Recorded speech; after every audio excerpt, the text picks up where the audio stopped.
abasomesa bakungande ku cricket over Lugogo okuza olunaku lwabwe nga batambulidde ku mulamwa okugamba nti omugaso gw'eddoboozi ly'omusomesa olw'obulungi bw'ebyenjigiriza. Omugenyi omukulu abadde Pulezidenti Yoweri Kaguta Museveni nga awerekeddwako minisita w'ebyenjigiriza n'ebyemizannyo Janet Kataba Museveni, abakungu okuva mu gavumenti n'abalala. Abalala abagwetabyeko ye Don Innocent Wanyama akulira kampuni ya Vision Group, Barbara Kaija omukungaanya w'oku ntikko wa Vision Group, bannamawulire ba Vision Group okubadde Helen Mukiibi n'abasomesa abawangula empaka z'omusomesa asukkulumye eziteekebwa kampuni ya Vision Group okwetooloola eggwanga. Evans Mutesa akiikiridde abasomesa abeegatta mu kibiina kya Uganda Liberal Teachers Union asiimye Pulezidenti okutuukiriza ekisuubizo eky'obuwumbi 20. I would like to express our deep gratitude to Your Excellency for fulfilling your pledge of Uganda shillings 20 billion towards the national teachers SACCOs that you pledged during the last World Teachers Day. Ajjukiza President ku ky'okubongeza omusaala nga bwe guli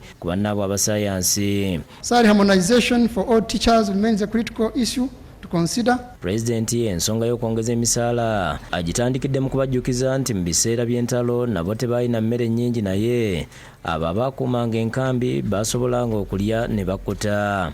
So that for them they stay awake, because when you are hungry you doze. Bw'ati abageredde engero ezeekuusa ku kubeera abagumiikiriza ku by'okwongeza emisaala. Kamukamugu eki akwata empola akola ki bugubugu si ki byonna mubizeemu. Museveni agamba nti bwe yayongeza abasomesa ba sayansi omusaala abantu baakifuna bulala nga n'abamu baatuuka n'okumwabula nga bagamba nti waakiri bonna aleme kubongeza. Now some of our people are trying to bring this democratic suffering that we should all democratically suffer. Download the app on App Store or Google Play Store now. Vision Digital Experience, the future of media.